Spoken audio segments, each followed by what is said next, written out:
the Dutertes, nobody and nobody contacted me or advised me or even suggested to me anything or something para dito sa issue at hand na aking tinatalakay. Ang isip lang daw niya, gawa-gawa lang niya para pasakayin o lukuhin yung kausap niya. Sabi ko nga, sige lang, hindi lang kita nabigyan ng enough time last hearing. Well, Ka-Eric, ito lang po ang aking paninindigan dyan. Kahit na siguro magiging 1 against 23 ako, palagay natin that 23 of my colleagues will gang me up para ako ay pahintuin or para ako ay i-dissuade na pakinggan yung mga dapat pakinggan. Still, Eric, nobody can discourage me from finding the truth and nothing but the truth. Andito po ako, kaya ako inilik ng taong bayan para pagsilbihan ng kapakanan ng ating bayan. Hindi po ako magpapadala kung ano mga political colors, anong political intention, political agenda ng kahit kanino-kanino man. Hindi po ako magpapadala dahil masisira yung objectivity ng aking ginagawang investigation in aid of legislation. So, andyan lang po ako. Sige lang. If nobody supports me, nobody believes in me, then so be it. I have to do this. This is my mandate. And after all, matapos ko rin itong hearing na ito at makapag-submit rin ako ng committee report. Okay. Yun lang po aking hangarin dito kay Eric. Klaro. Sir, hindi maiwasan that your closeness to the former president since yung kabataan mo pa, nung unang paninerbisyo mo sa ating sandatahang lakas, nung ikaw ay second lieutenant pa from the PMA, ay undeniable, hindi naman yan pwedeng burahin. Do you think your closeness to the former President Rodrigo Duterte has somehow prevented some other senators and your colleagues to align with your Senate hearing because they are afraid or adamant, nag-aalangan, na mamarkahan sila, na nagiging bahagi sila ng isang political process rather than isang totoong Senate hearing which you say right now is paninindigan mo na ito ay tungkulin mo, mandato mo bilang senador. Do you think it's a factor for them? Dahil nga napaaga ang bangayang Rodrigo Duterte, Sara Duterte versus Martin Romualdez, Ferdinand Marcos, Lisa Araneta na hindi maisansantambi na pwedeng umabot nga sa ganong mga pagkukulay? And how do you manage to maintain objectivity and convince your colleagues and the Filipino people that what you're doing is a service to the country based on your mandate as an elected senator of the Republic of the Philippines? Well, tanggap ko na yan na ako'y makukulayan dahil nga I cannot deny my closeness with the President. But with all due respect to the President and to whoever from the camp of the Dutertes, hello? Yes, sir. Go ahead, sir. The people are listening. Whoever from the camp of the Dutertes, nobody and nobody contacted me or advised me or even suggested to me anything or something para dito sa issue at hand na aking tinatalakay. Wala po. In fairness to the Dutertes, wala pong tumawag sa akin kahit isa man lang. Wala talagang nag-influensya sa akin. I don't know yung kabila kung mayroon ba silang tinatawagan na para sumuporta sa kanila or mayroon ba silang tinatawagan na para huwag mag-testify or mayroon ba silang tinawagan na mag-testify para linlangin ang committee or hindi ko lang po alam. I cannot judge. So as I am just only concerned sa side ko na wala talagang tumawag sa akin na I can tell you with all sincerity and my faith to God na masisira ako kung ako'y nagsisinungaling. Yeah. Hope to die. Yeah. Close my heart. Hope to die. Nobody called me up about this. And knowing si former President Rodrigo Duterte, hindi niya style yan na maglabi, makisuyo, even close sa kanya, o manumbat, o kaya maningil ng mga political debt and even lalo na si Vice President Sara Duterte, hindi niya style yung makikisawsaw sa mga bagay na hindi na sa teritoryo o sakop ng kanyang otoridad. Tama po ba, Senator Bato, knowing them? Yun pong track record na mag-amang ito. Nakilala ko si Pangulong Duterte since 1986 after my graduation from the Philippine Military Academy. Since ako'y nagpulis hanggang naging Chief PNP, yung closeness namin ay talagang personal palagi at sa aking trabaho. Pero never siya talaga nakialam sa aking trabaho. When he said that you are the chief of police, you do your job. You are the city director.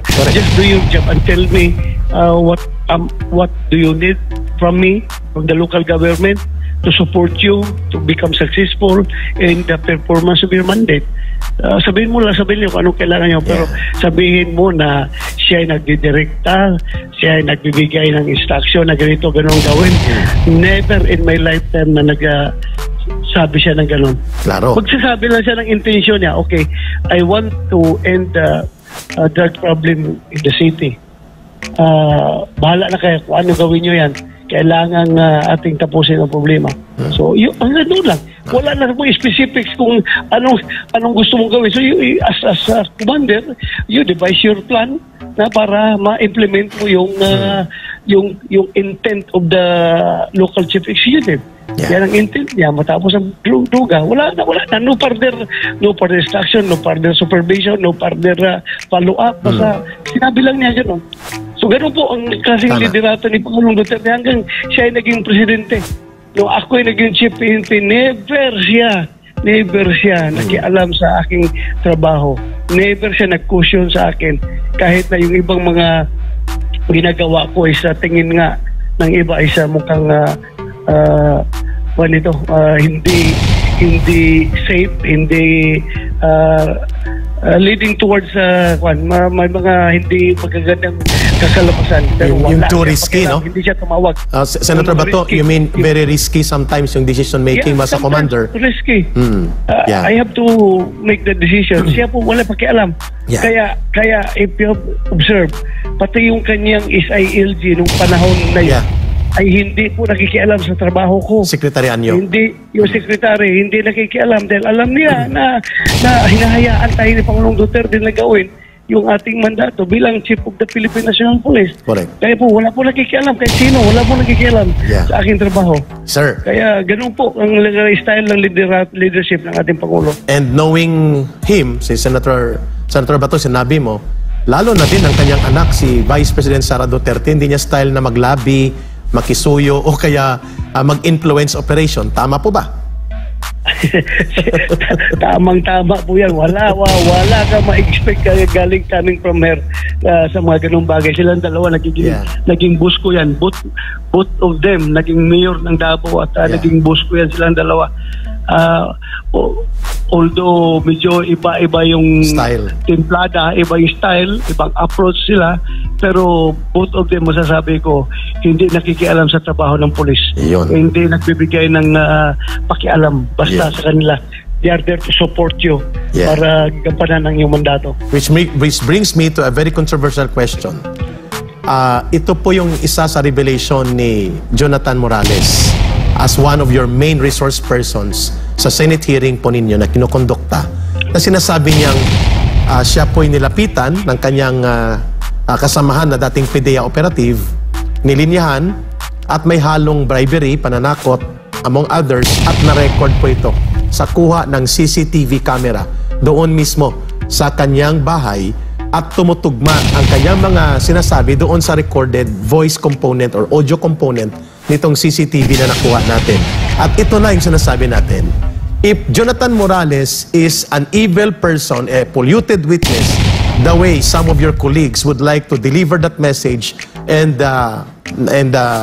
bloggers and other media operators na alam natin binabayaran at pinupunduhan to attack Morales and discredit your hearing and your resource persons, Senator Bato de la Rosa, how do you look at that revelation kahapon that Jonathan Morales is under threat of intimidation, bribery, and co-optation and even to the point of possible assassination kung magkamali siya dito based on his revelation.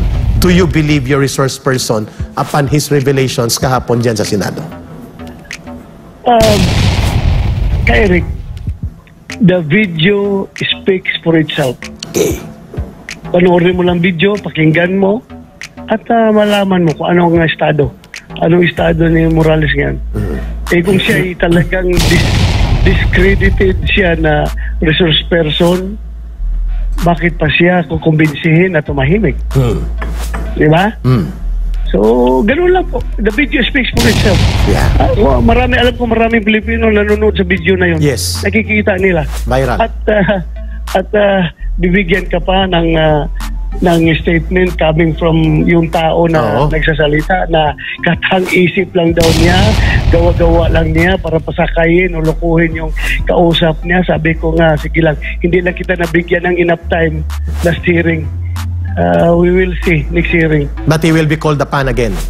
Yes. Itong si Eric Santiago, and we have received information sa Pilipinas Nating Mahal that he was in several instances together. Sorry but we have to do this.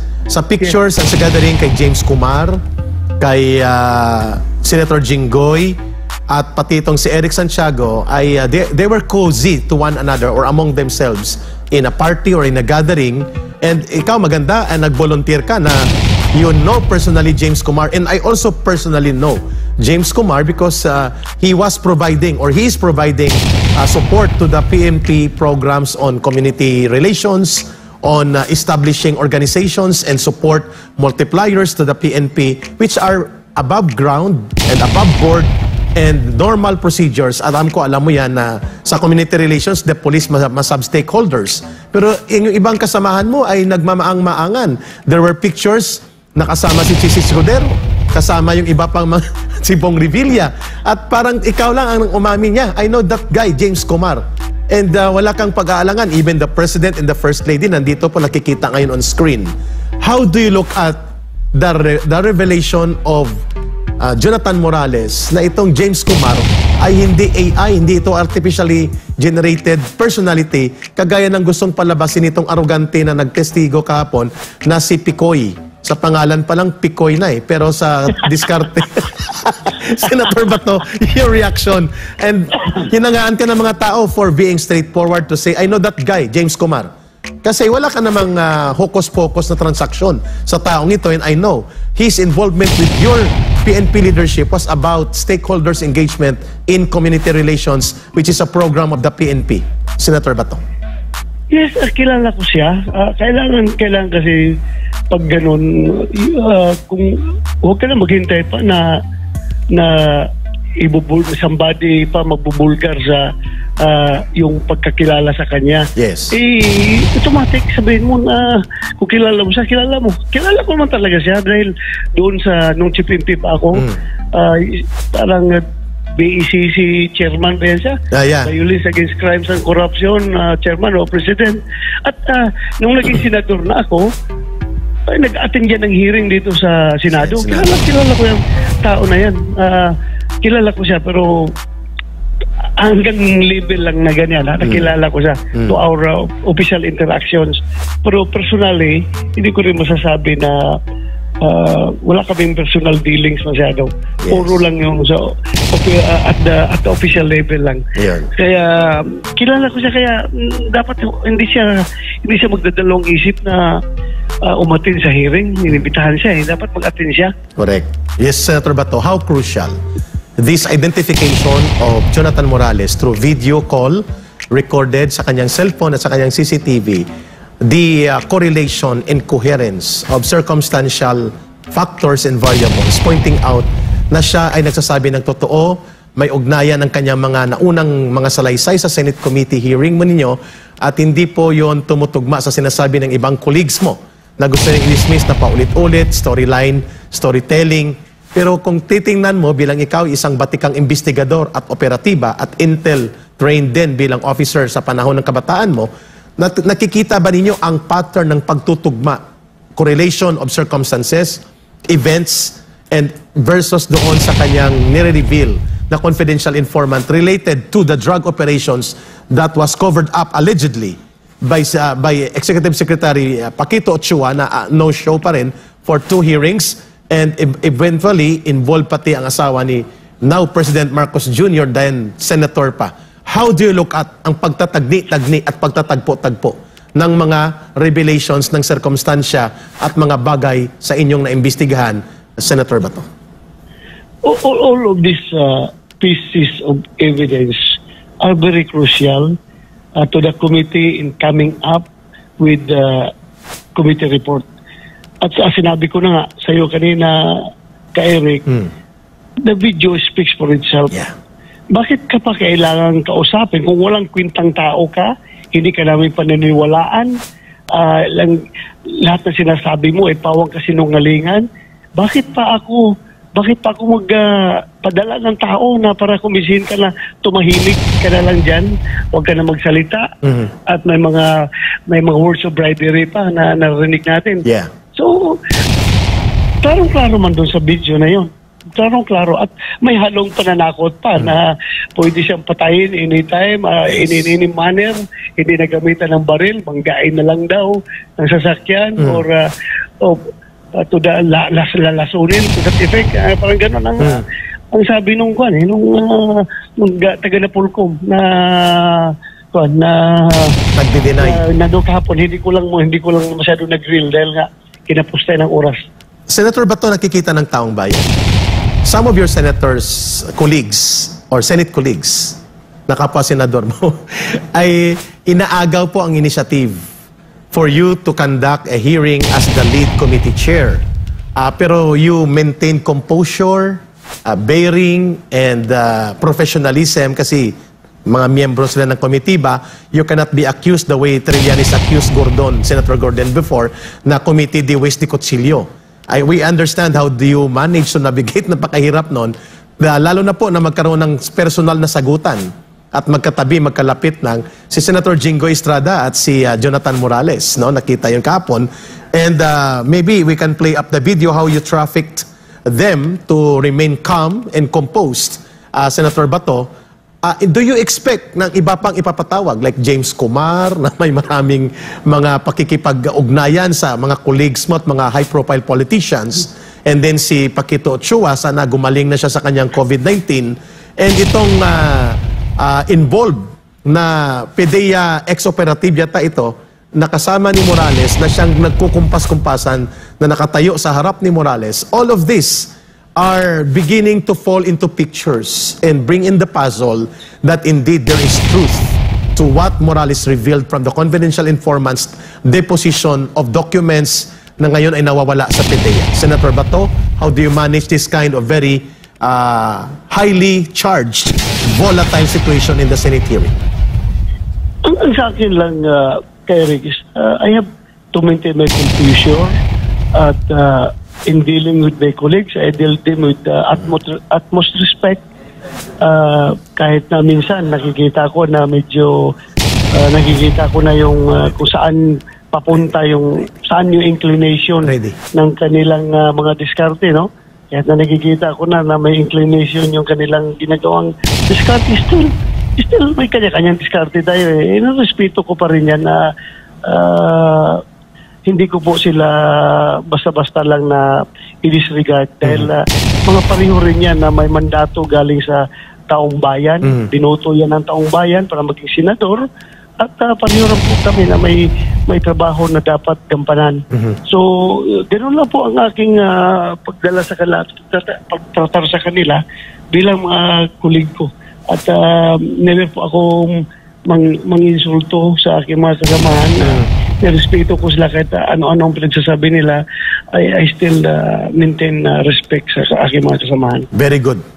Because of that, nakita po ng taong bayan na you are hard as a rock outside, but you have a very good nature personality dahil hindi po kayo nadadala sa bugso ng damdamin mo doon sa isang highly politically charged situation and atmosphere. Senator Bato, gaano kahalaga pong humarap si former Executive Secretary Paquito Ochoa at gano'n na rin po itong si James Kumar, at may pagkakataon po bang mapiga itong discarding maniobrang sasawalang bahala o outright dismissal by arrogance ni Eric Santiago na taga Napolcom sa naipakitang very revealing recording ng CCTV with audio na sabi mo nga, let the video speaks for itself or speak for itself. Ito yung res ipsa loquitur.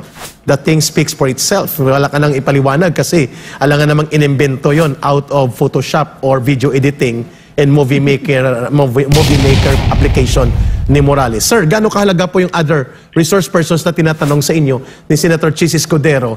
Parang siya po ay nababagot na parang si Morales na lang po ang nagiging main focus of resource persons revelations and discussions. Well, napakahalaga po. In the case of Butsua, kailangan i-confirm or deny niya yung mga allegation sa sinasabi ni Morales. At ito namang si James Kumar, since nabanggit ang pangalan niya as go between, allegedly, between yung si Eric Santiago? Santiago, go between niya si Kumar at para daw doon yung may binanggit siya na Lam, di ba? Alam naman natin kung sino yung si Lisa Raneta First Marcos. Lady. Oh, so mahalaga, very crucial yung video na yun. And we will tackle that issue in the coming hearing. Yes. Sir, last message na po ito at ang tanong ng taong bayan, last na po ba ang Monday schedule?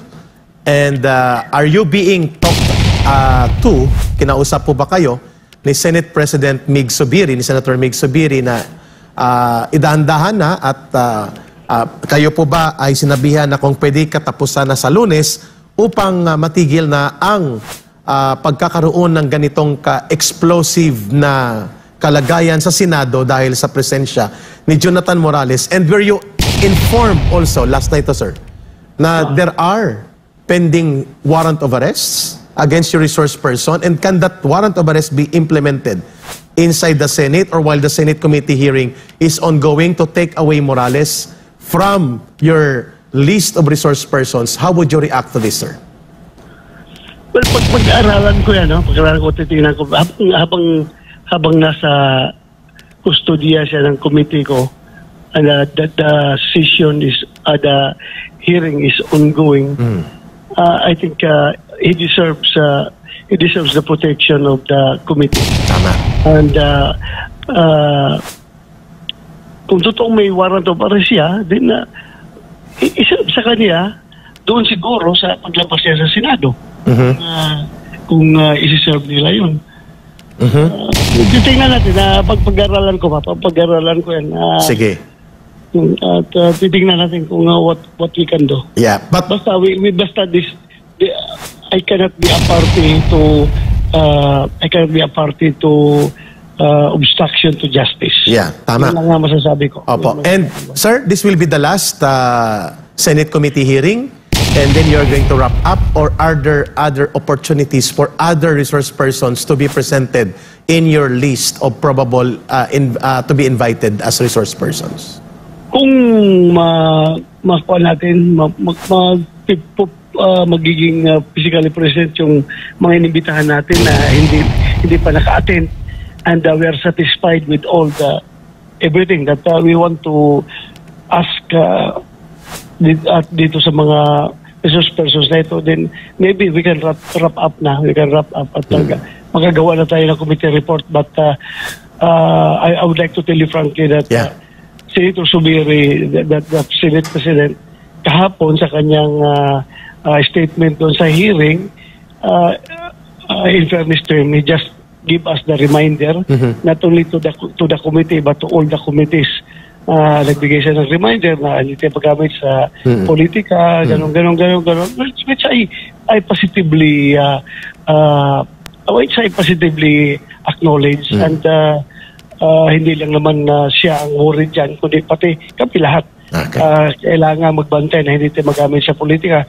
Okay po yun, wala ko problema. But when you say na personally, sinabihan ako na ihinto mo na, tapusin mo yan dahil ganito, ganon, may pressure sa akin o ganon. Wala po siyang sinabi sa akin na wala po siya instruction sa akin na ihinto yung ginagawa kong hearing. Ganun po siya ka-professional. Professional mag-deal sa amin. Then, by tradition and by practice, when it comes to Senate inquiry and aid of legislation, malaki ang respeto ng liderato ng Senado sa mga committee chairmen. Sila po ang pinahayaan na gumawa ng mga hakbang para makamit yung kanilang objective ng kanilang Senate inquiry. So, ganoon po ang kalakaran namin dito. Hindi po nakikialam ang Senate President. Iyon. Senator Bato, tinayaan niyo po ang lahat dito at kayo po ay nagtataya ng political career in this kind of very explosive Senate inquiry and hearing in aid of legislation, pero hindi po maiiwasan na re-reveal po ang involvement ng pinakamataas na opisyal ng bansa. What would you like to tell the people about your role? At dahil nga minamalisyahan ito sabihin ko na Senator Bato, ni former Senator Trillanes na ito daw ay bahagi ng grand design na destabilisasyon sa kumpas ng mga Duterte, lalo na ni Rodrigo Duterte. Masasabi ko lang dyan sa iyo, Eric, kung naniniwala ka pa sa kredibilidad ni Trillanes, pakinggan mo siya. Pero ako, hindi man ako naniniwala, kaya hindi ko na siya napakinggan at hindi na ako nagko-comment kung anong comment na sinasabi niya. I refuse to dignify his statements. Basta ang sabi ko lang sa taong bayan, andito lang ako, I'm trying to do my job to the best ability that I have. At hindi ko po sila bibiguin sa kanilang binigay sa akin ng mandato. At ito po'y ipinangako ko sa kanila kahit magpakailanman na wala akong hidden agenda dito sa aking ginagawa. Walang nag-influensya sa akin at lalong walang politika na kahalo dito sa aking investigasyon. Hindi po tayo namumulitika dito. Trabaho lang po ito, walang politikahan. So I offer my buong buhay ko dito. Kung if somebody can disprove that statement of mine na hindi pa ako namumulitika, I offer everything that I have. Yeah.